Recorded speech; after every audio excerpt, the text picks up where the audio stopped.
Le débat de France 24, un débat auquel vous pouvez participer via les réseaux sociaux. Barack Obama était à Riyad, où il s'est entretenu ce jeudi avec les représentants des monarchies du Golfe. Le président américain qui a rencontré au préalable 2 heures le roi d'Arabie Saoudite, le roi Salman. Jamais les relations n'ont été aussi tendues entre Washington et Riyad. Et il y a peu de chances, il faut bien le dire, que d'ici la fin du mandat de Barack Obama, les choses s'arrangent. Comment expliquer que ces relations soient aussi tendues aujourd'hui? Eh bien, on va en parler avec nos invités, avec vous, Bruno Tertrais. Bonsoir.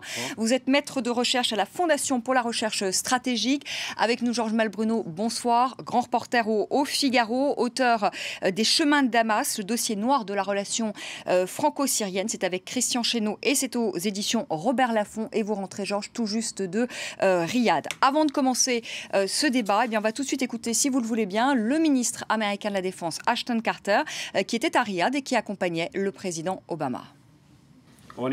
Les États-Unis partagent avec leurs partenaires du Golfe la même analyse sur l'Iran. Si l'accord du 14 juillet empêche Téhéran d'obtenir l'arme nucléaire, de nombreuses autres questions préoccupantes demeurent sur le comportement de l'Iran dans la région. Bruno Tertrais, des propos pour rassurer l'Iran, on l'a bien compris. Ça ne passe toujours pas du côté de Riyad, l'accord sur le nucléaire iranien? Non, mais c'est comme ça parce que ça arrive dans un contexte qui est déjà extrêmement chargé. Et si vous voulez, ça fait quand même d'abord depuis les années 90 que la relation est un petit peu moins chaleureuse. Ensuite, il y a eu bien sûr le 11 septembre, puisqu'on sait qu'il y a eu des complicités saoudiennes dans la préparation du 11 septembre. Après, lorsqu'Obama est arrivé, ça a été, on va dire, la cerise sur le gâteau. Parce que d'abord, il a pas du tout un bon contact avec la famille royale, pas un bon contact personnel. Alors, c'est une région du monde dans laquelle ça compte. D'ailleurs, les républicains lui avaient beaucoup voulu de sa première rencontre avec le roi, où il s'était un peu trop incliné. Et alors là, on avait dit, ah, ça y est, il va s'incliner devant la monarchie saoudienne. En fait, Obama a toujours été, avant d'être président, il a toujours été très froid vis-à-vis de l'alliance, qui n'est pas tout à fait une alliance d'ailleurs, on en reparlera, avec l'Arabie saoudite. Quand vous ajoutez ces décisions de politique extérieure au Moyen-Orient en particulier, notamment ce que les Saoudiens appellent sa non-implication, voire sa trahison dans le cas de la Syrie, et puis le lâchage du président Moubarak, bref, tout le bilan d'Obama dans les printemps arabes, du point de vue de Riyad, est une catastrophe. Et surtout l'accord sur le nucléaire iranien, quand même. C'est quand même ça qui a pesé quand même lourdement aussi. Hein. Oui, mais même s'il n'y avait pas le nucléaire iranien, la relation serait de toute façon en mauvais état. Et comme vous avez dit très bien, ça ne se réparera pas avant son départ. Avant son départ. Georges Malbruno, il y a un sentiment en effet de trahison du côté de Riyad? Oui, les Saoudiens ont l'impression d'avoir été floués une première fois en 2003 par les Américains de George Bush, qui a offert, en intervenant en Irak, le pays aux Iraniens, puisque l'Irak aujourd'hui est dominé par des chiites.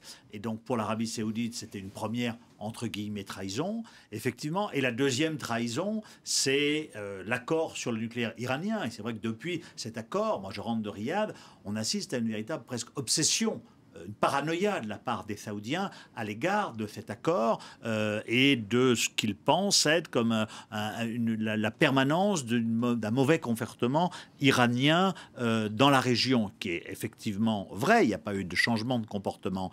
Mais donc, il y a ces deux facteurs qui jouent. Et puis, effectivement, le dossier syrien également. Et puis, surtout, ces phrases de Barack Obama que lorsque Barack Obama dit il faut que l'Arabie saoudite et l'Iran partagent la région, c'est probablement une vision de réalisme, mais c'est une vision à laquelle les Saoudiens sont opposés. Les Saoudiens qui viennent, le roi Salman qui vient d'effectuer une visite en Égypte et en Turquie, et donc l'Arabie veut apparaître aujourd'hui justement comme le fer de lance de cette alliance, de cette coalition contre l'Iran. Cela étant, est-ce que l'Arabie saoudite pourra justement affronter l'Iran et maintenir cette posture-là un peu guerrière, en tout cas cette posture extrêmement ferme dans les mots? J'en suis pas sûr. Donc, je crois que Barack Obama, il a une vision. Finalement, il y a une vision assez juste, vous pensez? C'est-à-dire qu'il y a un rééquilibrage des relations qui se font dans la région entre chiites et sunnites, avec ces deux grandes puissances que sont l'Iran et l'Arabie saoudite. Pour les Saoudiens, c'est quelque chose d'assez insupportable, notamment au Yémen, etc., où il faut bien le reconnaître, ils se sont fait piéger un peu eux-mêmes, parce que l'Iran n'a pas d'intérêt stratégique au Yémen, mais aujourd'hui, l'Arabie saoudite est obligée de négocier avec les Houthis, donc il y a effectivement cette crainte de l'Iran, qui est une crainte qui est réelle, parce que... Cette crainte de l'Arabie saoudite, vous voulez dire? Oui. Enfin, de l'Arabie saoudite pour l'Iran, vis-à-vis de l'Iran. de l'Iran. Justement, sur ce rééquilibrage des relations dans la région, vous êtes d'accord avec ça, Bruno Tertrais? C'est finalement ce qui gêne aujourd'hui les Saoudiens? Mais c'est pas ce qui gêne, c'est que c'est absurde. Alors, sur le diagnostic, je partage totalement ce que vient de dire Georges Malbruno. La paranoïa saoudienne sur l'Iran, c'est bien simple, les Saoudiens voient des Iraniens partout.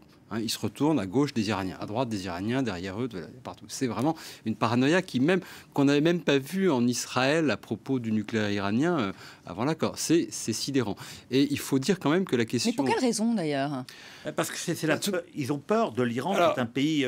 qui a une armée solide, qui a une société civile solide, qui a quand même des élections en Iran. Je ne crois pas que ça soit ça. Vous faites la comparaison. Je ne suis pas sûr que ce soit ça qu'il faut. Et puis il y a l'Irak, il y a le Yémen, il y a Bahreïn, il y a le Liban. Quand vous regardez... Ils sont encerclés? Ils se sentent encerclés. Encerclés? Non, à tort. Mais je pense qu'on oublie là un élément tout à fait fondamental, c'est que quand même, avant la révolution iranienne, les relations, certes, étaient, on va dire, depuis des siècles, même si l'Arabie saoudite n'existait pas en tant qu'État, il y a toujours eu des rivalités dans la région, mais c'est la révolution iranienne et l'aspect et la volonté iranienne à l'époque de ce qu'on appelait ça exporter la révolution, qui a été ressentie comme une menace directe. Et d'ailleurs, le régime iranien, à partir de 1979, a effectivement s'est présenté comme un challenger, voire comme une menace pour la monarchie. Alors sur le partage, moi je trouve que là on atteint le comble de l'Obama, on ne sait pas s'il est naïf ou s'il a perdu toute illusion, mais imaginez, on a l'impression qu'Obama arrive en disant, mais finalement, pourquoi vous ne pouvez pas vous réconcilier, allez partager le Moyen-Orient, allez soyez sympa. C'est complètement absurde. Imaginez les Saoudiens, imaginez que les Saoudiens, je vais vous dire, imaginez que les Saoudiens arrivent pendant la guerre froide et disent aux Américains et aux Soviétiques, oh, allez, vous pouvez vous entendre, partager l'Europe, allez, tout ira bien. Moi, ça me paraît être totalement irréaliste. La question est de savoir, d'abord, on n'est pas là pour parler. Alors, on est là d'abord pour parler de ce qui se passe du point de vue de Riyad. Ensuite, on peut discuter de savoir de ce qui est de mieux pour nous, Européens. Personnellement, je pense qu'on est aujourd'hui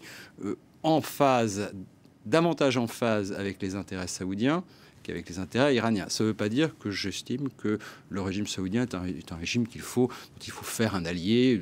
Est-ce que c'est une question d'intérêt? Est-ce qu'on n'a pas intérêt, nous aussi, à rééquilibrer, justement? Est-ce qu'on ne va pas finalement aussi dans le siège des Américains aujourd'hui? Est-ce qu'on ne rééquilibre pas aujourd'hui aussi, malgré tout, nos relations? On était très proches des Saoudiens. Nous, on ne le fait pas parce qu'on a une diplomatie qui est très tournée vers les monarchies du Golfe, parce qu'on a des attentes extrêmement fortes.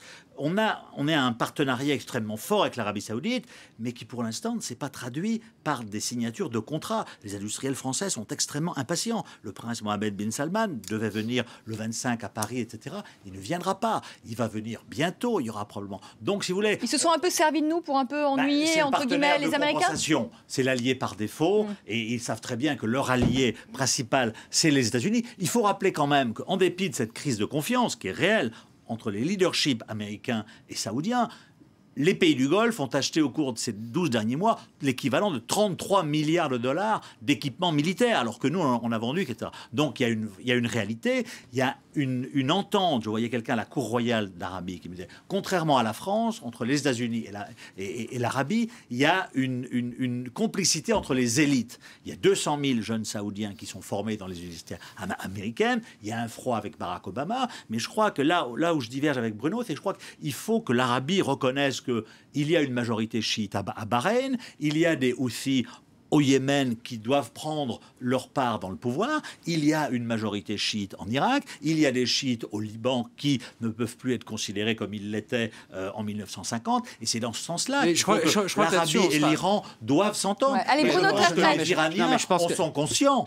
mais simplement ça va être difficile. S'il s'agit que les différentes communautés de la région soient représentées et de pouvoir, soient représentées politiquement dans leurs pays respectifs, Évidemment, mais à mon avis, lorsque Barack Obama part du partage du Moyen-Orient entre l'Arabie Saoudite et l'Iran, c'est pas du tout ça. C'est pas du tout ça qu'il a en tête. Et je pense qu'il y a quand même une différence a priori entre donner à des communautés la possibilité de s'exprimer et d'être représentées politiquement et ce qui n'est pas le cas, et le fait qu'il y ait une puissance extérieure qui essaie de les manipuler. Ce sont quand même deux choses très différentes. Sur la diplomatie française, je partage pas du tout l'opinion de Georges. Moi, je ne vois pas du tout une France qui a fait un choix radical en faveur d'un pays contre un autre. Ce que je vois, c'est que la délégation, c'est qu'à tort ou à raison, la délégation européenne de chefs d'entreprise la plus importante qui soit allée à Téhéran depuis la signature de l'accord nucléaire, c'est la délégation française. Donc, encore une fois, à tort ou à raison, mais de dire qu'on a fait un choix un pays contre l'autre, non, pas du tout. Il se trouve qu'il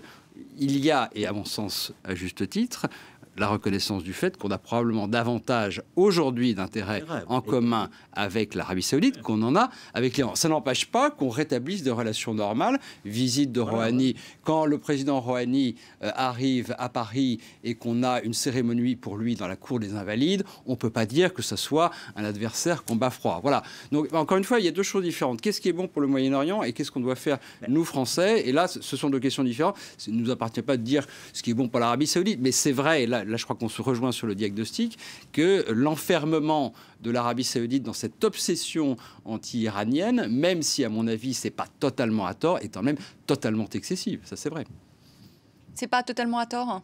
C'est un peu excessif. Non, c'est pas totalement à tort. Il y a de l'entrée. Ils sont menacés, vous pensez, vraiment, les Saoudiens par les Iraniens? Les Saoudiens ont une obsession particulière, c'est de voir émerger à leur flanc sud, au Yémen, un Hezbollah type Hezbollah libanais. On n'en est pas encore là, mais ça pourrait arriver, justement, si on continue, y compris les Saoudiens s'enferment dans cette logique d'affrontement, alors que pour l'Iran, le Yémen n'est pas stratégique. La relation entre les Houthis et l'Iran, elle était vraiment assez distendue. Hein. Donc voilà. Donc c'est pour ça, d'ailleurs, qu'aujourd'hui, on assiste quand même à des négociations qui ont commencé ou difficilement commencé à Koweït sur le Yémen. Et je pense qu'essayer un terrain d'entente, justement, entre un premier terrain d'entente, un début entre Iraniens et Saoudiens, y avoir un rapprochement sur le Yémen. Et on est en train peut-être d'y assister à Koweït. Donc il faut effectivement... Mais les Saoudiens ont raison. Les Iraniens ont accru leur présence au Yémen.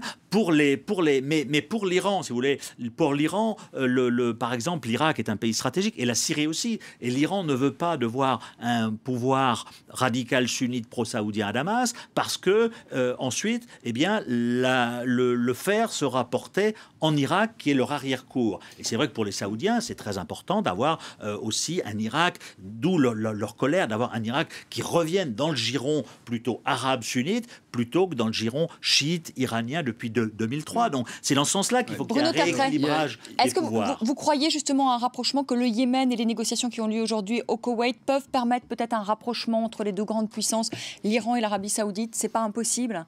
Peut-être pas demain matin, mais à plus long terme.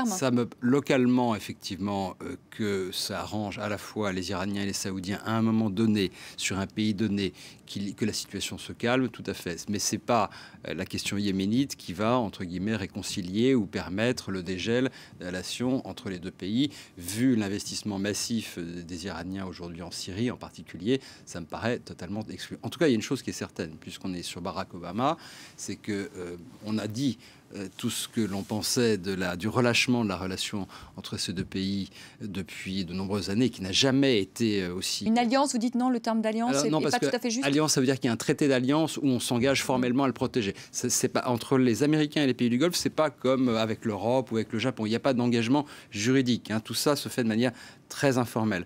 Mais il y a une chose qui est certaine, à mon sens, c'est que ça n'est pas une alliance ça n'est pas une alliance symbolique qui va se casser. Les Saoudiens le savent très bien, les Américains aussi. Ils ont suffisamment d'intérêts communs.